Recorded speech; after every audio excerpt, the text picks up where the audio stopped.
बाप दादा वर्तमान समय हमें सेल्फ प्योरिफिकेशन के लिए ज्ञान तो देते हैं, शक्तिशाली बनाते हैं, स्वराज्य अधिकारी के साथ साथ विश्व राज्य अधिकारी बनाते हैं। बाबा कहते हैं बच्चे जितना स्वराज्य अधिकारी होंगे उतना विश्व राज्य अधिकारी होंगे। स्वराज्य के साथ साथ विश्व पर राज्य करने के लिए बाबा कहते हैं तुम बाप समान रहम दिल बनो। रहम दिल बनते बनते कहीं किसी पर प्रभावित नहीं हो जाओ, अपने ऊपर भी प्रभाव। ये जो कुछ है बाबा ने मुझे विश्व सेवा के लिए प्रसाद दिया है, चाहे बुद्धि दी है, चाहे कलाएं दी हैं, चाहे गुण दिए हैं, चाहे संबंध में समीप लाया है, चाहे स्थूल वस्तुएं मुझे दी हैं, जो कुछ भी दिया है ये बाबा ने सेवा करने के लिए मुझे दिया है, विश्व सेवा के लिए मेरी नहीं है। इसलिए बाबा कहते हैं स्वयं पर भी प्रभावित नहीं होना है, स्वयं पर भी अभिमान ना आए और किसी से भी घृणा नहीं करनी है। हर आत्मा को बाबा ने पावन बनने के लिए हमें आदेश दिया है। हमारा निजी धर्म है, कर्म है। तो बाबा कहते हैं चाहे मैं भी कि कोई इष्ट देव पर विश्वास रखता है, मैं उस इष्ट देव के रूप में उनको प्राप्ति कराता हूँ, लेकिन वास्तविक प्राप्ति कहाँ होनी है ये तुम बच्चों का काम है, उनका नेत्र खोलना। चलते चलते जैसे एक बार बताया कि एक बार राजा को भगवान ने कहा कि मैं तुम्हें कल स्वर्ग में ले चलूँगा, तुम बताना किसी को नहीं। तो राजा के अंदर तो रहम था, उसने सारी प्रजा को बता दिया। कहीं प्रजा उसको ना कहे कि तुम राजन स्वर्ग गए और हमें नहीं बताया। तो भगवान ने देखा ये सारे के सारे इकट्ठे होके आ रहे हैं, तो सबसे पहले आगे जितनी जनता थी, जो व्यक्ति थे, सबके आगे चांदी के सिक्के का पहाड़। तो कई लोग तो चांदी लिफ्ट में लग गए, फिर भी उससे आगे बढ़े तो सोने का। तो जो बचे हुए थे वो उनमें से भी 80% जो थे वो फिर सोने के ही सिक्के इकट्ठे करने लग गए। उनमें से भी बच गए जो आगे जा रहे थे, तो आगे हीरो का पहाड़ है। तो यहाँ तक कि राजा की रानी भी हीरे इकट्ठे करने लग गए। तो भगवान बार बार कह रहे हैं, वो राजा कह रहा है अरे क्या कर रहे हो, तुम्हें तो स्वर्ग में ही चलना है, कहा इससे बड़ा स्वर्ग क्या हो सकता है। तो इसी प्रकार ज्ञान मार्ग में भी, गीता में भी कहा अर्जुन लोहे की, चांदी की, सोने की जंजीरें हैं। तुम लोहे की जंजीरें तो लौकिक परिवार तो छोड़ आए, ये ब्राह्मण परिवार मिला, ये चांदी का परिवार मिल गया। इसके आगे चला ये दीदियाँ दादियाँ जो तुम्हारे सन्मुख है, ये सोने के जंजीरें हैं, कहीं इनमें ना अटक जाना। तुम्हें लक्ष्य मिला है एक बाप, बाप में ही फिर प्राप्तियां बहुत हो जाती हैं, तो कहीं प्राप्तियों में नाटक बन जाना। तो बाबा ने कहा ना साधना हमारी साधनों के आधार से ना हो। साधन है तो साधना अच्छी है, साधन गए तो साधना भी नहीं हो रही है, रू चल पड़ी है।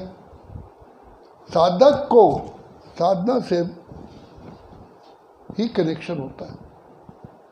इसलिए जो दिल से अपने अंदर वो दिल की लगी है आग, तो ज़रूर ज्वालामुखी योग लगाएगी। तो हम दिल से बाबा के क्या हुए हैं, क्या हम दिल से हुए या दिमाग से हुए हैं? दिमाग तो कह रहा है लेकिन दिल मान रहा है। तो जिनका दिल और दिमाग होता है वो बाबा पर कुर्बान, जहाँ बिठाओ जो खिलाओ हुक्म ही हुक्म चलाए रहा, नानक विक से बेपरवाह। हम तो भगवान के हुक्म, क्या ब्रह्मा बाप के पास धन कम था? लेकिन बाबा ने उनसे कहा कि बच्चे तुमको ऐसी दुनिया मेरे साथ बनानी है। जी बाबा। ब्रह्मा बाप ने लास्ट तक बाबा की शिक्षाओं को सामने रखा। किसी बच्चे की कलाओं पर या साइंटिस्टों पर या किसी पर प्रभावित नहीं हुए, क्योंकि ये ज्ञान मार्ग में चलते चलते प्रभाव करने के लिए बहुत बातें आती हैं और आएंगी।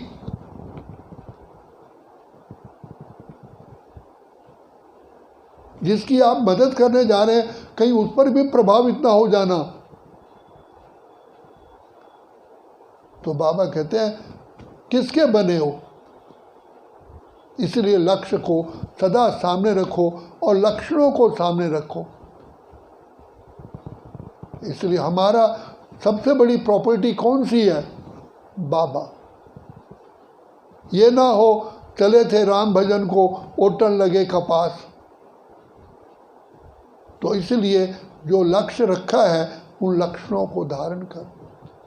सबसे बड़ी बात बाबा ने कही कि सहज योग का आधार है स्नेह, और बिना स्नेह के योग हो नहीं सकता।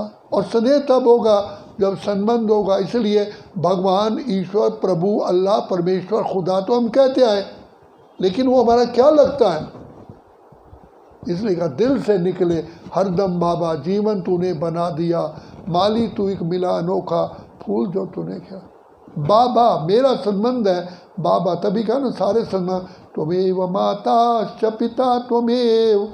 कोई संबंध की कमी ना हो। मेरे धन दौलत बुद्धि दिल दिमाग शिक्षा, मेरे आन बान शान, सब कुछ तू ही हो। तो संबंध मेरा वो कौन है? किसकी संतान हो? दादी जान की कहते मैं कौन मेरा कौन? भाइयों बहनों, मैं कौन मेरा कौन? मेरा कौन है? स्वयं पार ब्रह्म परमेश्वर ईश्वर, सारी सृष्टि को का रचयिता। दादी बार बार कहती थी हम जेब मेरी खाली है और हम सारी सृष्टि के मालिक हैं।